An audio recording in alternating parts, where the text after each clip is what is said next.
in your pocket. And yes, you got pain. I'm really sorry. I'm really sorry. But that's life. Buddha says there is suffering. Sri Patanjali tells us to a man of discrimination, all things are painful. And Gurudev says, now that you know that life is so painful, enjoy it a little bit. Enjoy the good parts when you have them. You know, we spend half the time in the good parts complaining about the bad parts. So we missed out on the good parts. So busy thinking about the past or the future that we never live in the good moments. When you have a good moment, savor it. Just savor it. You know, savor it. When you have a delicious toast, well, for me, I love my toast in the morning. So delicious with a cup of coffee. I love to savor that one toast and that one coffee in the morning because it's so delicious. It's such a special moment for me. Such a special moment. And I see people just, why bother to eat then? Don't bother. You haven't enjoyed your moment. You haven't enjoyed the day. You haven't said thank you for this delicious moment. How are you going to enjoy this life if you can't be grateful for the delicious moments that it sends? But yet, when it's a bad moment, you can do this and enjoy suffering. Why?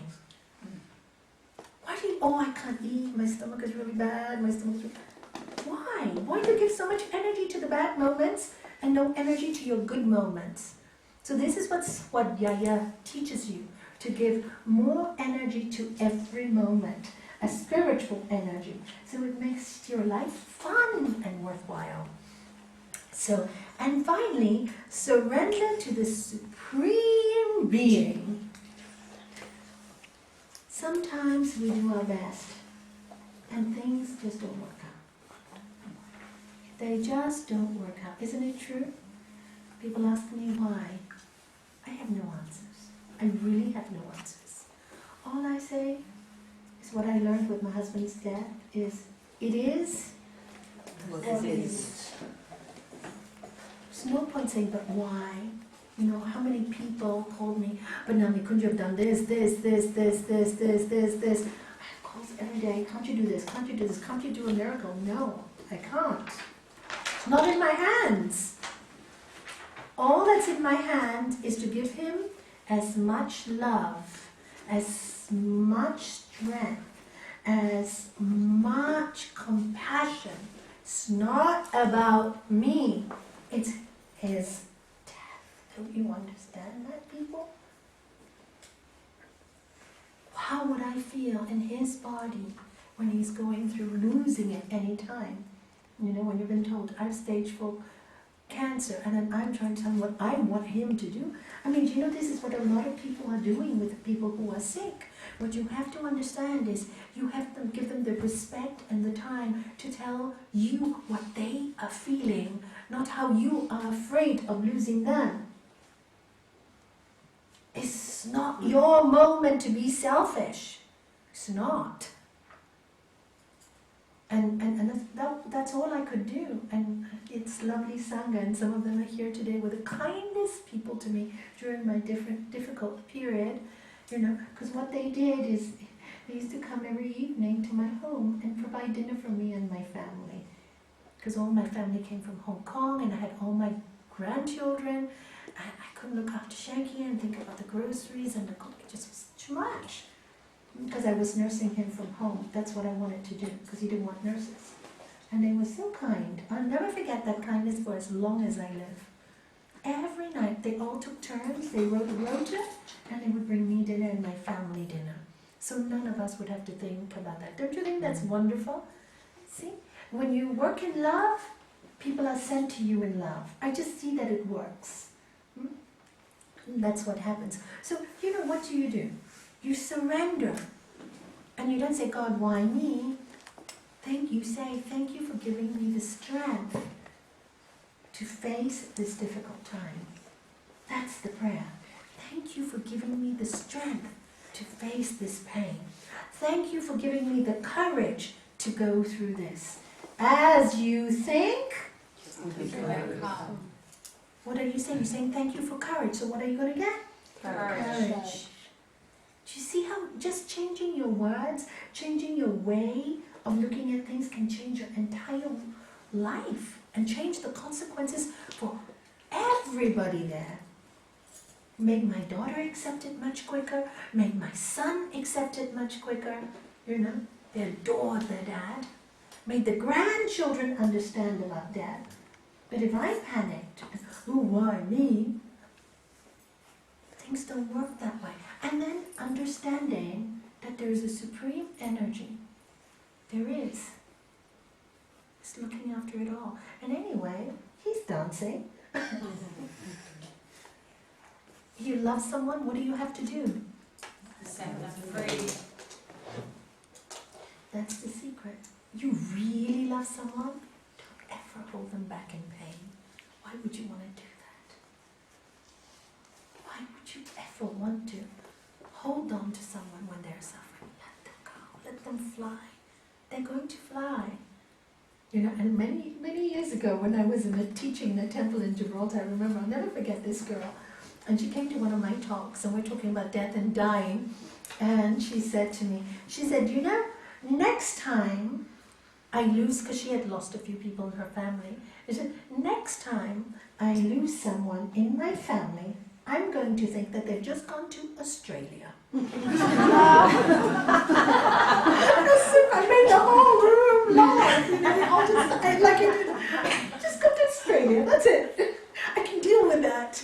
And I can't visit them because I can't afford it and it's too far. And I don't like planes. Perfect. I just thought this was so funny. She made us all laugh so much. She just, after we were talking, and she said it, I'm going to do that. And it just, you know, and that's it. We made light of it, you know, and I never forgot that. Yeah, I just think they're going to Australia and you're never going to fly there because you don't like flying. So, and this acceptance, surrendering to this supreme energy, you know, we just have to let it go. There's nothing else. Sometimes really, I tell you, there are no answers. You know, when I was interviewed by CNN when there was the tsunami in Hong Kong, and they asked me, oh, you know, what do you think about God and what God has done? And I said, I wouldn't even dare double guess God. Who am I to double guess what God is thinking? But I said to them, I can tell you this though, the Buddhists will be talking about reincarnation, there is suffering in the world.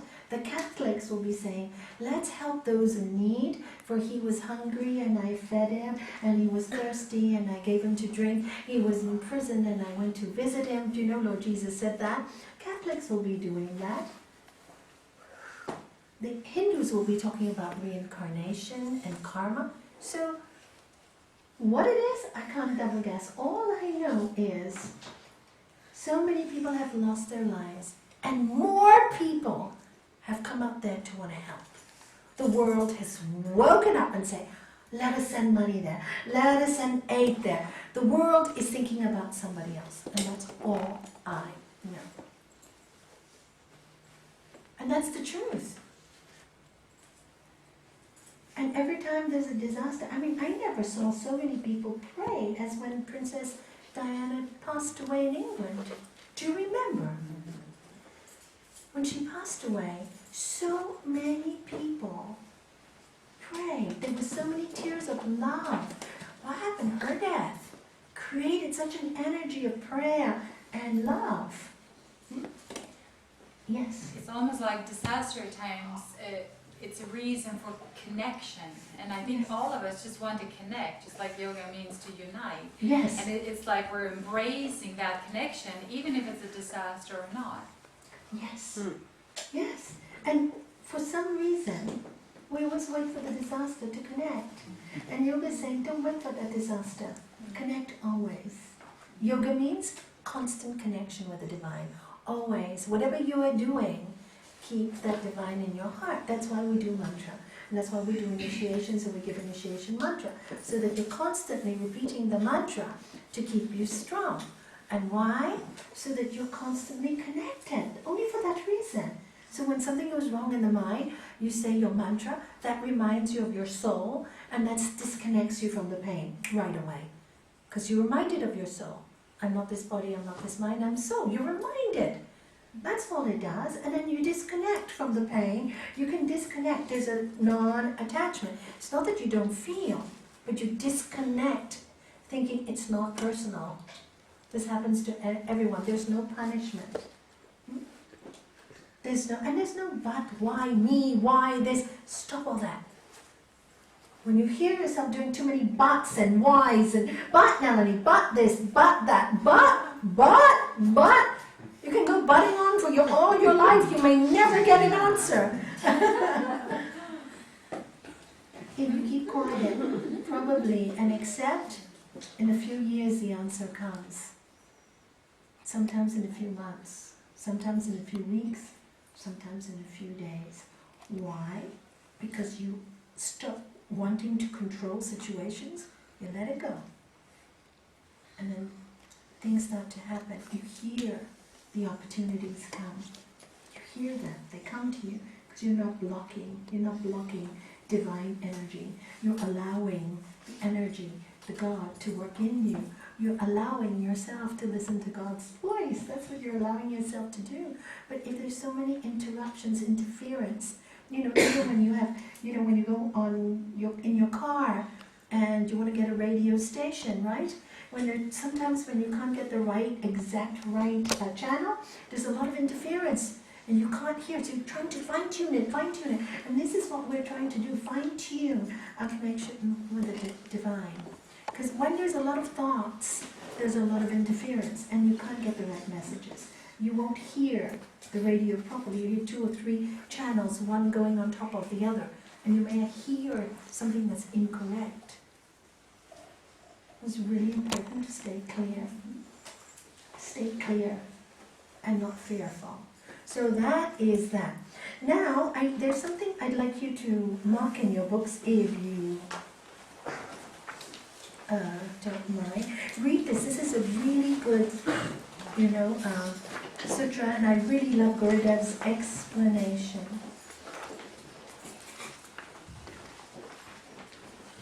Look what somebody must have given me, and I found it now. Tracy. Where's Tracy? She walked in. Oh, Yeah, remember the one you gave us a long time ago when we first, and it says here, and just what we're talking about. Ask yourself what you need to know, then be still and listen. Confirmation. Thank you, Tracy. Just what we were talking about, right? So now I'd like you to go down to the second paragraph. And actually, this is really, really interesting, so I'm going to read it to you. In the 17th chapter of the Bhagavad Gita, Lord Krishna talks about tapasya. Tapasya is accepting pain for purification. He says, those who practice severe austerities, not enjoined by the scriptures, who are given to hypocrisy and egoism, impelled by the forces of lust and attachment, who are senseless, who torture all the elements in the body, and me also, who dwells in the body. Know thou these to be of demonical resolves. In the name of tapasya, people sometimes practice all kinds of self-torture. In the East, there are sadhus, ascetics, who lie on beds of nails or keep one arm raised in the air so the arm gets thinner and finally decays. These are all just forms of self-torture. Lord Krishna himself says, these people are demons because they disturb the pure self who dwells within their bodies.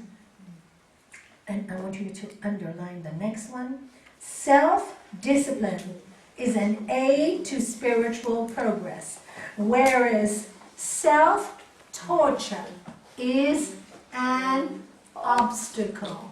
Good boy. It's an obstacle. And what do many people do to themselves in the name of God? Torture. And what do people? Oh, you can sleep on the bed of nails. Big Deal. Where is that going to take you in an afterlife?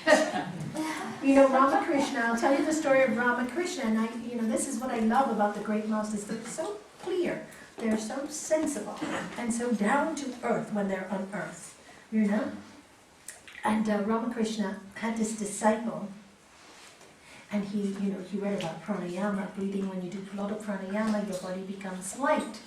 So he thought, oh my God, I'm going to practice pranayama for 12 years, and maybe, my goal is to walk across the river. In India, you find many people who can do that. You actually do see it, yeah? And they can develop this ability. If you practice every day, you can develop anything. So anyway, so this disciple, every day, pranayama, pranayama, pranayama, pranayama. So after 12 years, he was able to walk across the river. Oh my goodness, he was so excited. He went to his master, oh Ramakrishna, I can walk across the river. He goes, really? How long did it take you to learn to do that? He goes, 12 years. And he goes, oh, I just have to pay the boatman 1 anna and I can go across. Yeah. Do you see what he's saying there? What's the point of crossing the river? Showing people that it's a miracle. That's all egoism. That's all showing off. Where does it get you inside? What have you grown in those 12 years? What have you done except be so selfish to walk, show someone, so everybody can say, oh, you're so famous, you can walk across the river. For what does it benefit a man to gain the whole world at the cost of his soul? And he got the message. The disciple got the 12 years he wasted just across the river. 12 years, how much can you do with your life? And when you die, how many are going to cross the river? Do you see? Where's your spiritual practice? Look, watch yourself always, constantly. So, self-torture is not the way of forcing yourself to develop certain powers. The powers will come anyway, naturally. So what you just need to do is not worry about the powers that you will get, but the good you can do. How can you live your life well and pure? Be pure and simple. Why do you want to complicate your life with egoism? The higher you go up, the quicker you fall. Look at all the stars. There's so much fame. How many have peace? How many have peace? They're tortured by all those cameramen behind them all the time, paparazzi. Where is their privacy? What kind of life? Yes, in the beginning it's very, very exciting, but after a while, then what? So you have to ask, your life is so short. What is more valuable to you? What is more valuable to you? What will make you go to your highest points? And that's what you do. So let's go to the next paragraph. And we talk about tapasya, which is a practice, right? Kriya Yoga is practicing. And here the next paragraph, Lord Krishna divides true austerities into 3 groups. You have to know this. Physical, verbal, and mental. That means this is the practice. You have to practice physically with your bodies. You have to practice with the words that you say, and you have to practice with your mind. This is the practice. He classifies worship. Worship is a kind of dedication.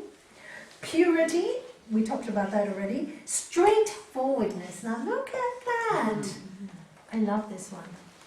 Straightforward. Be straight with people. Don't dilly-dally. Don't miss your words and don't say things that you don't mean. It's better not to talk if you don't mean it. Don't flatter. Please. I think it's the greatest insult. Be straight. You can praise. Yeah, thank you. But never flatter. Just to get on somebody's good side. Don't. Because the person can see right through you. Especially a spiritual person. So, straightforwardness. Celibacy. Now here, celibacy, he's talking about, really, this book is written for monks and people like that. So we already went into brahmacharya and we talked about it for the householder, meaning moderation. Everything in moderation. and a non-injury as austerities of the body.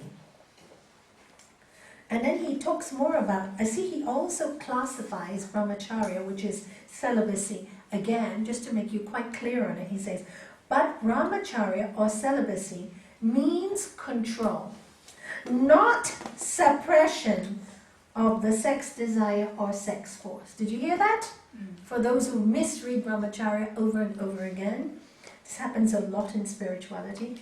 It means control, not suppression of the sex desire or sex force. If the mind can be filled with sublime thoughts by meditation, mantra, repetition, prayer, study of scriptures, and contemplation of the pure, sexless pure self, by itself, the sex desire will be devitalized by the withdrawal of the mind. Meaning then, you won't have to all the time focus on sex, sex, sex, sex, sex. Because this I can see is a problem in this world today. There's so much focus on it. There's no balance. Either people are having too little or too much. And both ways I hear complaints. You know? I said, why can't it be natural? Why can't it be more natural? Why are you always talking about it? You're watching too many TV programs and reading too many books. You love each other, it will just happen, it will just happen, it will just happen. It's quality, no pressure. And if there's a problem, then see a doctor about it. But don't make such a big deal. On the other hand, suppression, listen to this, of sexual desire will attach you to it again and again, producing wet dreams, irritability, and mental restlessness. So the mind must be purified first. Have you got it? Be really clear about this. There's so much problem in the world today about, with this particular brahmacharya. Okay, so 1, we covered the physical, okay? Put 1 there. You all have to remember this. 2, the next tapas is austerity of speech. This is important. Memorize it, print it in your brain, and never forget it. Speech should bring tranquility. Can you all say it? Tranquility. Be truthful, pleasant, and beneficial. Speak what is true, speak what is pleasant. And one should not speak what is true if it is not pleasant, nor what is pleasant if it is false.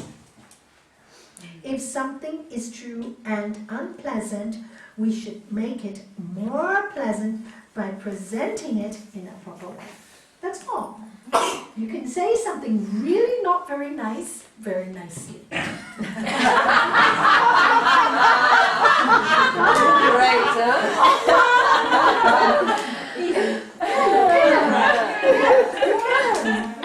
It's not difficult. You practice.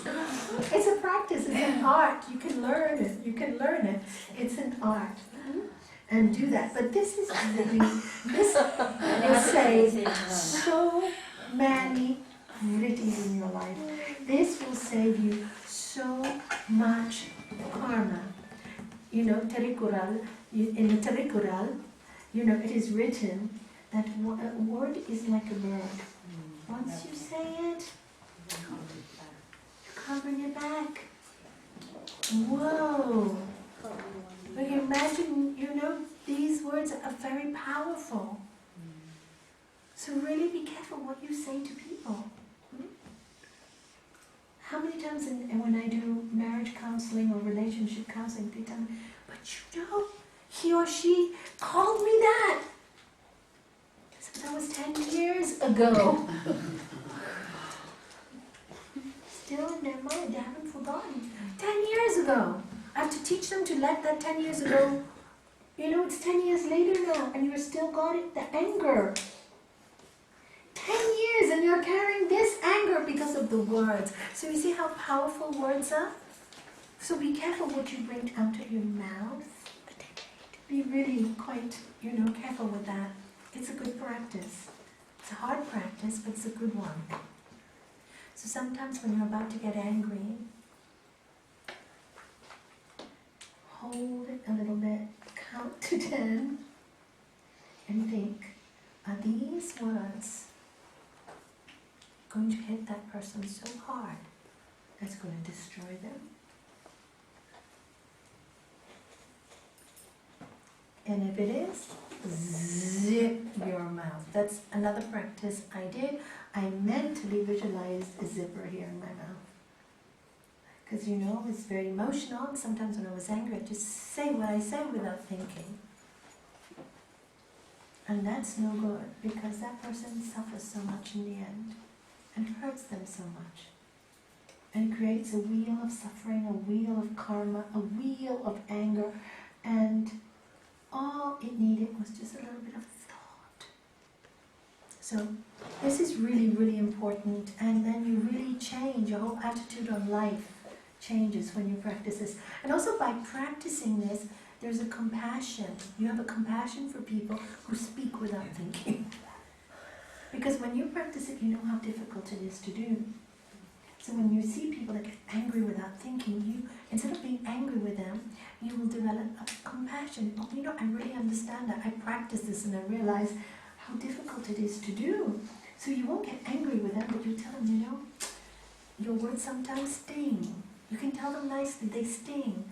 And I used to do that too. And I know how difficult it is, but the pain that you cause can last a long time. Do you really want that on your head? Do you really want that? To carry that you've hurt somebody like that? So this practice is twofold.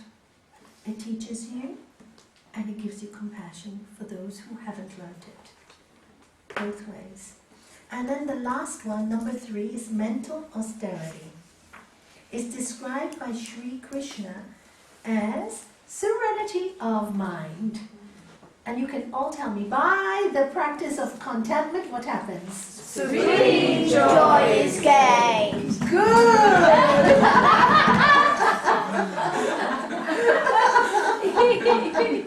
Good, Thomas, that was great. So, good-heartedness. Look at what is simple. Be good-hearted. Self-control and purity of nature.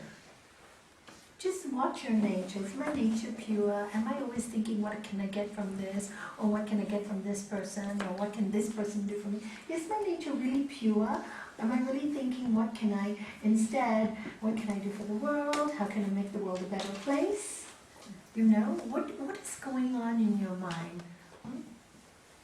I always say, get up in the morning and ask God to bless you so that every word, every thought, every deed should bring a mantra to the world, a blessing to the world. I pray every day I pray for that. Never let me forget that. Never let me, so many little prayers that I do all day. One boon, I always ask God for this. One boon, one thing I ask from you, to never forget you, to meditate on you constantly. It's a boon. I ask for that gift. I ask for that gift. Because as you think,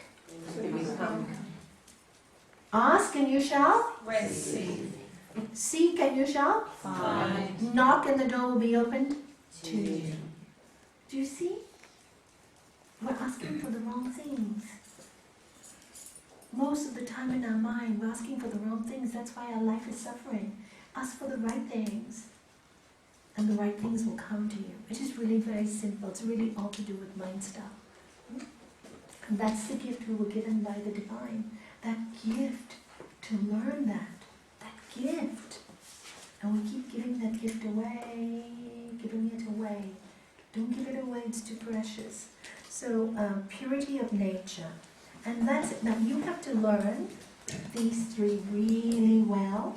And if you want to look up where it says in the Bhagavad Gita, do all of you have a Gita?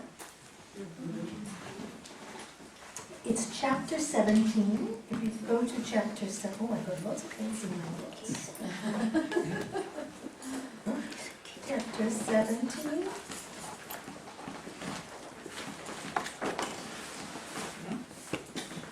Sloka 14 to 17.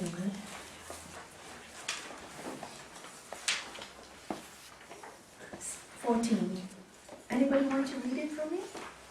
Sorry, what page now? Sorry, 254, page 254 in the Bhagavad Gita, in the Living Gita. Anybody want to read that to me? We haven't got it. Oh, Sorry, the highlighted or the? the highlighted. Yeah. These are the physical disciplines, tapas, serving God, the twice born, spiritual teachers and the wise, staying pure, virtuous, continent, and practicing non-injury. Okay, thank you. And 15.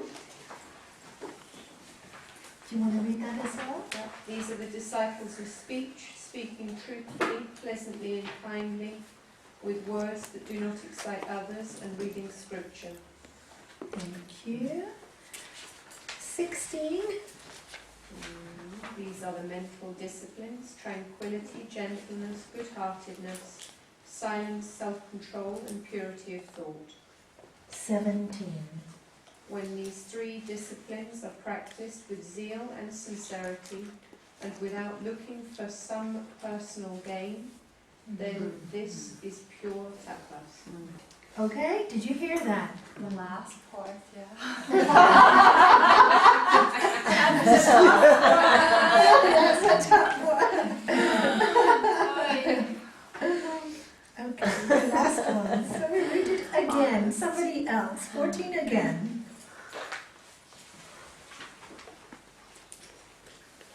Thomas? No, you read it. 14. Yes. Right. Okay, this is what happens when you turn 45. These are physical disciplines, tapas, serving God, the twice born, spiritual teachers, and the wise. Staying pure, virtuous, continent, and practicing non-injury, ahimsa. Next one.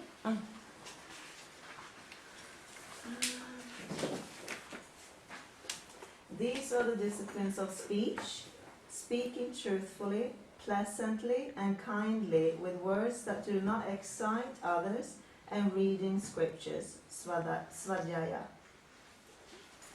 Next one.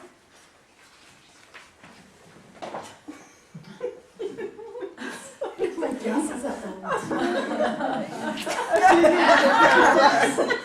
These are the mental disciplines: tranquility, gentleness, good-heartedness, silence, self-control, and purity of thought.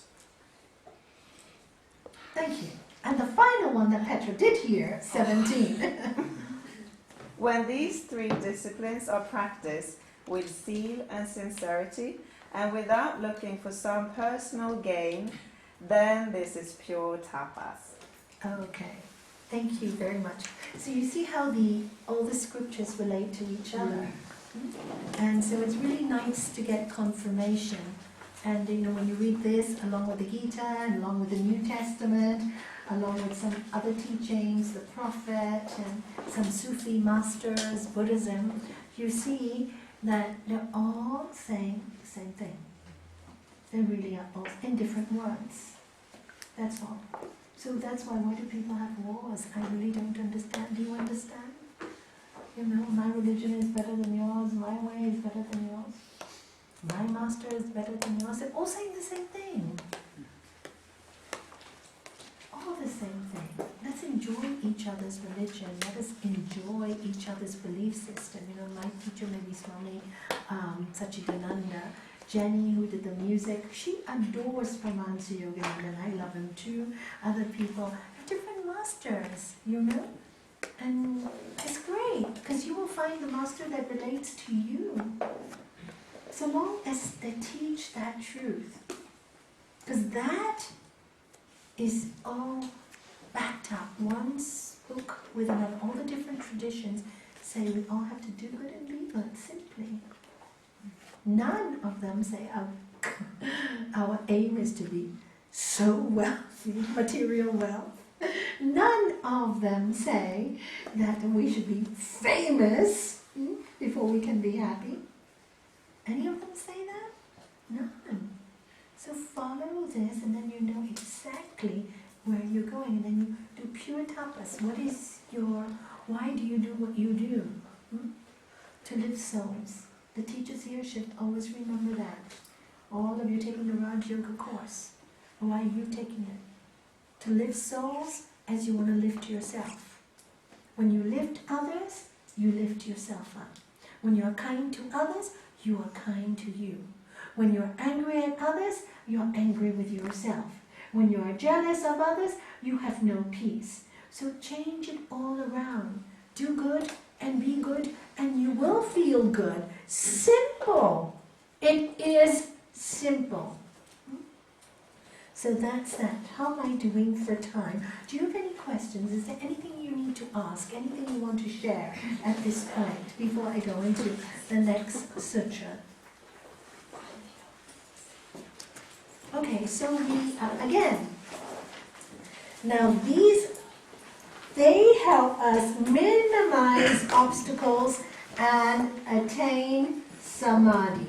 So by practicing these disciplines, Kriya Yoga, it, reduces all the obstacles that come in your life. Isn't that good?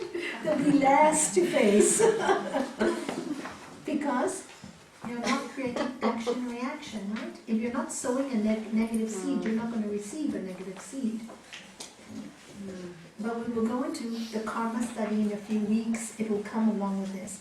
And these help us to minimize obstacles, and therefore these obstacles are why we keep coming back on earth. Again and again and again, again and again.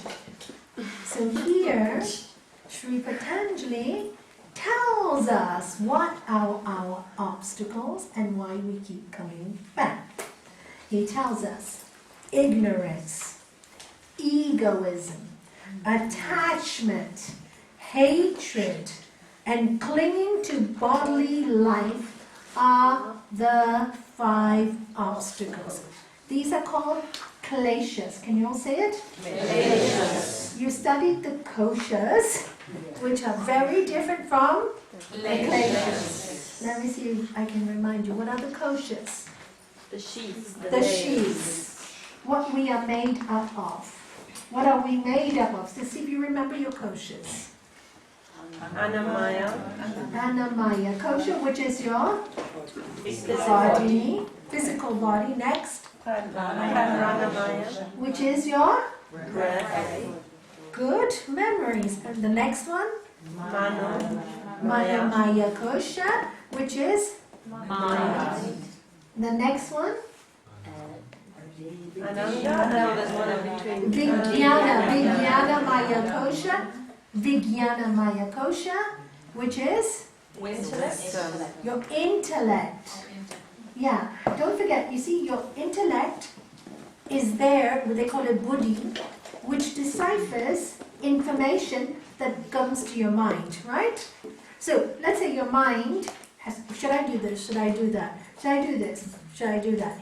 If the intellect is not trained in wisdom, you just do one thing and you go to one mess, to another hell, to another hell. But if the intellect is given wisdom, by the study of Swadhyaya, then when you got those 2 thoughts, that study will tell you, okay, if I take this, this will create this. Don't think so. I really don't want to do this. This is going to be painful for me in the beginning, tapas. But the end result will be better. So that intellect, when purified with study and knowledge, can help you make really good decisions. Yes, it may be painful now, but later it will be better. Yes, this may be easy now, but later will create lots of problems. So, okay, so it makes it very easy to make a decision because you're not frightened of pain. It's the fear of pain that makes us all make the wrong decision. And the hankering for pleasure, fear of pain and hankering for pleasure. I want it. That makes us make the wrong decision. So you sit there and you're very clear, and that's what knowledge does for you. And that's why we need knowledge. With knowledge, we can make very clear, honest, open decisions. And also with knowledge, if you make a mistake, then all you need to know is, I haven't fine-tuned my knowledge, I need to study more. I need to learn more. So you study harder. It inspires you. Every mistake is a stepping stone towards success. That's all. With knowledge, you accept all your mistakes. You just get on with it. And that's why knowledge, and that's Vijnana Maya Kosha, is very important that you look after your intellect. That's why Swadhyaya is such a big thing. Study of spiritual books. And then finally, so that was, what was I talking about? Vijnana. And then finally, bliss. We all have that. In all the 5 bodies live in this one body. And we try to connect with bliss. Because you see, if you keep your mind, first you look after your body, then you do your breathing. You don't get too excited. So your pranayama is good and relaxed. And then you look after your mind, what thoughts that go in. Then you look after your intellect, feeding it with wisdom. And when you do all those things, then you don't need to be looking for bliss. Bliss is already there. Bliss is part of our makeup. We are born to know this bliss. It's part of the 5 sheets. It's a sheet as well. But when we can really work with all the others really well, then that becomes easy. That comes by itself. You don't have to work so hard. So that's the koshas, and these are the kleshas. You have to know them both really well. Okay? So let's repeat again. What are the kleshas? Ignorance, egoism, attachment, hatred, and clinging to bodily life. These are the 5 obstacles. And I can see like some of you have been a lot, right? Some of you are looking a little tired. Are you a little tired? Can you do one more sutra? One more. One more? Okay. We can do one more then. Okay. Ignorance is the field for the others mentioned after it, whether they be dormant, feeble, intercepted, or sustained. This all sounds very fancy. I'm going to make it very simple for you. Ignorance is where everything starts from. All your problems. So he says, egoism comes because you're ignorant. Hatred comes because you're ignorant. Attachment comes because you're ignorant. So ignorance and clinging to bodily life comes, I don't want to die, I don't want to die. I'm going to die one day, darling, sorry. So fearful. All this comes from ignorance, that's all. Everything comes from this one thing. So solve ignorance and everything else will be solved. And that's all it means, that it's the field. That's where it all starts from. And he tells you how ignorance is in us. In a baby, if you look at the first paragraph, will somebody read it for me, please? In a baby, we see an example of the first category. The baby's obstacles are completely dormant. When you see a baby, you feel how innocent she is. That seems to be so, but as the baby matures, her inborn disposition will emerge. She will not remain innocent. Ignorance and the other obstacles dormant in her mind will come to the surface at the proper time. Okay, you all understand this, right? Baby is born, it looks pure, but that baby, carries all the code, the chitta from many lifetimes in its body. But until it learns to speak and communicate with the world, many times also you can tell the personality of a baby at a very young age, especially these days. I think very old souls are coming back to bodies these days. Because babies are not so peaceful as they used to be, are they? And they talk very quickly, they do everything very quickly these days. It's almost like, how did they learn all this? Some children seem smarter than their parents. Look at Thomas here. He's only 9 and he knows all the sutras. And when we did the talks on Saturday, he could give his constructive criticism, just like everybody else. Where did that come from? Where did all the knowledge come from? You have to ask these questions. So we all come with some kind of code from all our previous lives. It's just that you don't see it. And like in a baby, and that's when you say the ignorance is dormant. You cannot see the ignorance yet at that point. So that's dormant, okay? Now if you do like what I do for people who are studying, I'm sorry, I know I shouldn't mark books, you can do it another way. I put 1, 2, 3, and 4, so when you're studying it, this makes it very clear to you in your mind, So, the second one is, can somebody read it, please, the next paragraph? Thank you, Terry. The mind of an advanced yoga practitioner is an example of the second type, the feeble or attenuated stage. Such a person is not completely free of the kleshas, but they are there in his or her mind in very subtle trace form. They have sunk to the bottom of the mental lake, and out of disuse have become very weak. Okay, all this means is when you have a person who's been practicing yoga for a long time, right? The ignorance is still there, but it's very weak. It's very feeble. It's not very strong. You've worked a lot with yourself. You think you've learned everything, but once in a while the ripples start coming. It does come, even in an advanced yogi. That's what it tells you. So don't get discouraged if you work so hard for so long and say, I've worked so hard, I know all this, accept that there is still a little bit of that going on. And once in a while, it shows its face. I think it's really good because it keeps us humble.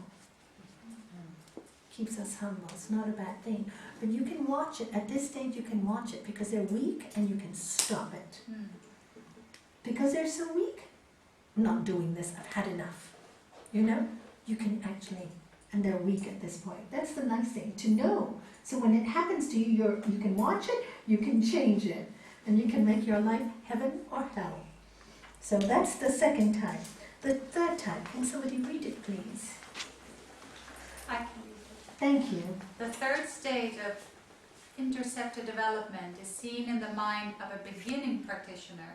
The obstacles are temporarily pushed down by the constant practice of virtuous qualities such as love, truthfulness, discipline, cheerfulness, etc. If such a seeker is not careful to cultivate these qualities, even for a few days, the obstacles will immediately come to surface. For beginner practitioners, do you know this one well? And this is what happens. You keep getting interrupted. If you're a beginner, if you don't practice virtuous qualities, look, it doesn't say you have to meditate every day. Look what it says, you have to practice all the time. Love, truthfulness, discipline, cheerfulness. I love that. Be happy, be cheerful. Yoga isn't about me, I have to meditate 10 hours a day. Why, you're smiling? Don't enjoy life. You're not allowed to enjoy life, don't you know? Sit in the corner. None of the scriptures tell us that. I don't know why so many people come to me thinking that to be spiritual they have to be so miserable. So many, do you know? So, where did they get this idea? Look at the scriptures. This is, 6,000 years now old? The Gita, how many thousands of years old? Buddha, you read all these, none of them tell us we have to be, we misinterpret tapas, austerities, we have to beat ourselves, we have to be miserable, God is punishing us. Goodness, what a lot of hogwash. It is, isn't it? Nonsense. You read the books. What are they telling us? So clearly, practice cheerfulness. So who told you you had to be miserable and unhappy to find God? Do you know any miserable people? I don't see God in them. Do you see God in them? Where do you see God? Where do you see God? Where do you see God? And that's what you have to ask again and again. So these are the practices. So you meditate 10 hours a day and you don't practice this, waste of energy and time. Absolute waste of energy and time. Tells you right here so clearly. Practice these lovely, and they're lovely qualities. Love, truthfulness, discipline, work on yourself. Give yourself a schedule. Don't say, I'll do it tomorrow, mañana, mañana, mañana you'll be dead. Do it now. Make yourself a discipline. You know, discipline. I'm going to read every day 5 minutes swadhyaya, 5 minutes pranayama, 20 minutes hatha, 20 minutes meditation, and you create a discipline. When you create a discipline, you love yourself. You feel, don't you feel really good when you do a discipline? Oh, I've done my hatha today, I've done my meditation today, I've practiced goodness today, I've practiced love, I've done swadhyaya, I've cooked, I've cleaned, I've done everything in one day. And really, it just takes you those so few hours when you're disciplined. It doesn't take long. It really doesn't. You can do so much if you are disciplined. But you know what is it? Well, maybe half an hour. Maybe I don't really feel like doing today. No, I'm aching today. I won't do. No, nobody minds if you miss a day. And this is beginning practitioner. Once you practice, then you don't even need the discipline anymore because it's become habit. You know. You know that you know, so you don't need to practice anymore. You already know. But until you know, you have to practice. I remember my first years, my discipline was tough. I was very tough on myself. Every day swadhyaya, not 5 minutes, maybe all day long, with these little books in my handbag, and I was working all day. But every time, go to the loo, take out something positive. Discipline. You create a habit, and you like the habit because it's all positive. It's nothing that brings you down. It's everything that brings you to a place of being happy. So how can that be bad for you? Just create it. Create your discipline. And then it becomes a habit, and then later on you don't even have to say, I want to get up to meditate, I'm going to do my hatha. You know when you can do this, when you can't do it, it's automatically it happens. I always give the example of somebody who wants to learn to play the piano. In the beginning you have to practice all the scales. You know, do, re, mi, fa, sol, la, ti, do. And then when you learn the right hand, then the left hand is the other way. Then you learn to put it together. And then after a while, you don't even have to look anymore. Then you're reading the music. And then you need the music and you don't look at your fingers. Then after a while, you don't even need the music and you don't even look at your fingers. You sing for the world.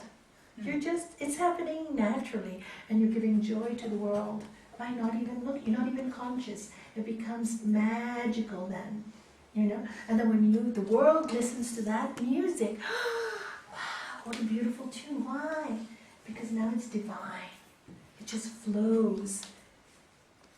There's no vrittis, there's no mind stuff. It just goes. It is. You're in that moment. So, and this is the way with the practice. So in the beginning, discipline. Later, it flows by itself. Isn't that great? But give yourself a few years, not a few months, a few years. And enjoy life at the same time. Enjoy. Like I said, your toast in the morning and your cup of coffee. Enjoy it. Enjoy the simple pleasures. Enjoy every time you can serve someone and make somebody happy. Enjoy it. Thank you for allowing me to do this. Thank you for allowing me not to be in a bad mood today so I can keep a happy home. Thank that you don't have those negative qualities, because as you think, you will become. Keep reminding yourself that. So finally, now the last one, can somebody read this, please? The fourth type is seen in the case of average people. The kleshas constantly manifest. Every minute their minds are affected by the obstructions. They have no say over them because they are not exerting any force to control them. Thank you. And this is what Gurudev in the next paragraph tells us. By analyzing our minds, we can probably see, do I have completely dormant kleshas? Do traces remain but buried? Am I controlling them by cultivation of good qualities? Or am I completely ruled by these obstacles? And if somebody could read the next paragraph, which is an example. Anybody? Here? Okay. Here is an example of the different stages in operation. Imagine there is a nice performance at a nightclub. A friend is going and he invites you to come. Let's say you feel drawn to go, but finally you decide, I have seen hundreds of shows like that. What can I gain by another one? No, I'm going to a Raja Yoga lecture instead. The obstacle is there, but you overpower it. That is the intercepted stage. If you continue with such discipline, the obstacle will sink to the bottom. But since the trace will still be there, occasionally you'll be reminded of it. Why shouldn't I go to a club? I've been saying that lately. Really? That's why you had to read it. A gentle trace will arise which you can easily overpower. No, I'm not going. It just comes up to remind you, I'm still here. That is the feeble stage. In the case of average people, the moment a nightclub is thought of, both legs immediately go towards it, and the people simply follow. From there, they probably go to an adjoining bar, and so on. In that case, the obstacles are sustained. And it's fine if you're not disturbed by it, but very few people go to nightclubs, and I have not heard that they don't come back the next day totally disturbed by it. So when you go, you're so disturbed and you have a bad time. Oh, I don't want to go, this headache and this and a lot of noise. Why do you go? Go if you can go, have fun, and leave. Doesn't disturb your meditation, doesn't disturb this, doesn't disturb your peace. Go. But if it disturbs you, why go? You know? And people do this constantly. They come back and they tell me they feel sick the next morning. Why do you feel sick? I don't know why. I feel sick. But you wanted to go to the party. You wanted to go to that. Why do you have a sick feeling the next morning? You're drunk? No. And why do you feel sick? I don't know, something uneasy in me. So uneasy? What is your soul telling you? Not meant to be there. Learn, understand yourself, see yourself. If you were meant to be there, you'll come back and say, oh, I had a great time, it was wonderful. Like the other night, we all sang, we all had a good time, we watched culture, we watched talent. You come back and you feel there's a feeling of nice because you watch people perform in love. And it's a feeling that, wow, culture, you feel so happy. See the difference. And go, enjoy. Go enjoy a nice show, something cultural, something uplift, you know, delight in the virtuous, delight in other people's qualities, a good concert, a good piano player, a good movie, a good, you know, something that teaches you and lifts you. But if it brings you down, life is too short to waste time. It's funny, I was thinking about that only yesterday, that you know, this kind of thing that we're talking, that why the humans are so keen on damaging their body that they have to live in. They don't do that to their car, they don't do it to their house. We don't go and hammer the walls down. We don't kick the car or put the wrong petrol in there, but we do all that to our body, so willingly. I know. Isn't it It's strange, isn't it? Everything else which is not really important, which is all material, we look after it, but we don't look after our body the same way. Yeah, aren't you wise? Good you thought about it. Yeah, you know, we smoke, we put alcohol into our body, wrong food, go to the nightclub. We don't do these things to our house or our car. A wonderful territory. And the most important thing we want to damage. It's really strange. Interesting, isn't it? So this is what we have to... You see, these ignorance, and finally, to end up, I'm not going to go into this too deeply, but just so that you think about this tonight. Ignorance is regarding the impermanent as permanent, the impure as pure, the painful as pleasant, and the non-self as the self. Think about that. Isn't that true? Could you explain that ignorance is regarding the painful as pleasant? exactly what Turtu just said now. But it's regarding the painful. As The pleasant. painful as pleasant. She said, did you see? She Got just it. said that. The I just smoking, got it. Yeah. the drugs. yes. So the painful is not the illusion part, that's the real thing. Yeah. Yes. And then we're But people think it's pleasant. Yeah. Yeah. That's really the cause of all our problems. Good question.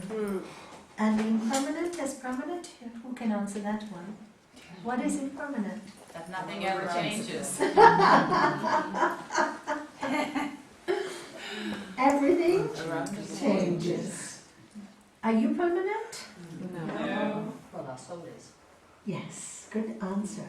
So you know that the soul is permanent, but the Body is.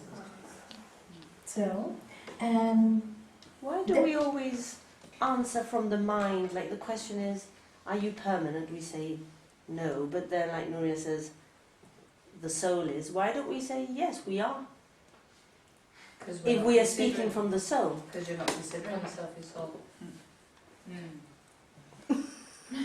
yeah, good answer. I like your answer, Nuria. Very good answer. Very Thank you, good. Nuria. I mean, that was what was clear with my sister.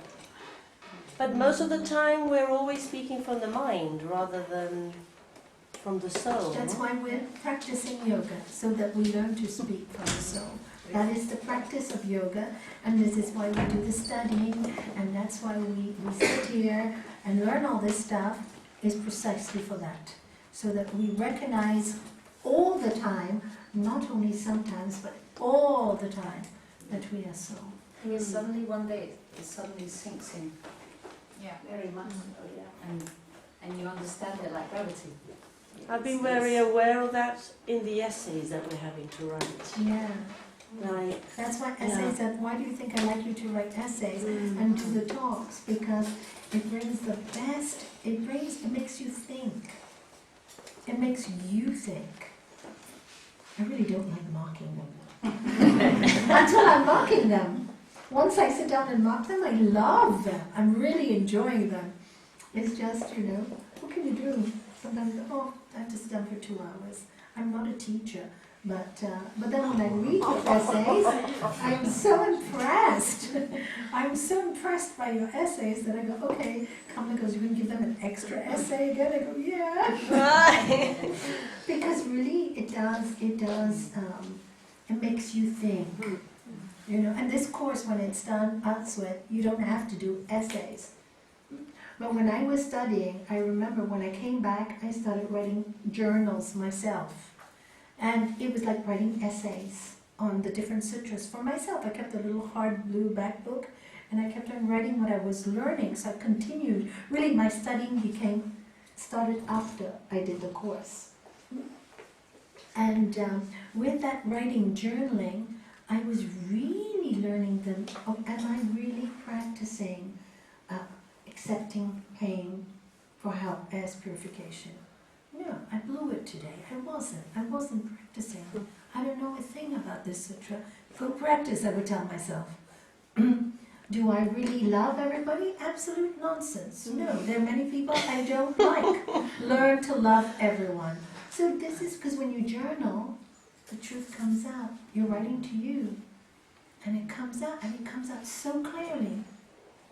And this is why journaling is so important. So that's why I asked you to do the essays, because it's training you that when you finish this course, or hopefully even while you're doing this course, you are journaling constantly. You should be, because that will keep the knowledge deep in your psyche. Deep in your psyche. Because so interesting to read them later, a year later or 2 years later when you've written to them. I take them out and I read and I really think like this. Really? Yes, yes. I almost find it the opposite. I went through my computer actually yesterday and I found some essays we did 8 years ago, yeah? What, Yeah. 7 years ago. 7 years ago. wow, And really? I swear to God, I was reading it and I was impressed because it was like reading it someone else had written it almost. Because it was almost like it's so long ago, yeah? It's like I was in a different place. But it was really nice. I really encourage everyone to go deep into your essays and really, because it actually helped me to prepare a workshop, you know, what I had written 7 years ago. Of course. And look at you now, such a great teacher. Do you remember how many, in that first teacher training, how many questions you would ask? The problems you had with your mom, and look at her now with her mother. Yeah, What a good daughter you I are. was terrible.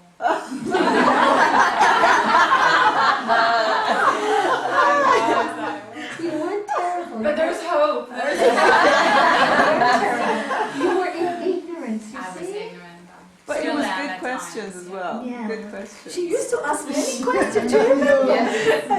All the time, but and she would go, but Nalanie, da da da da da da da da. I busted her Yeah, away. a lot.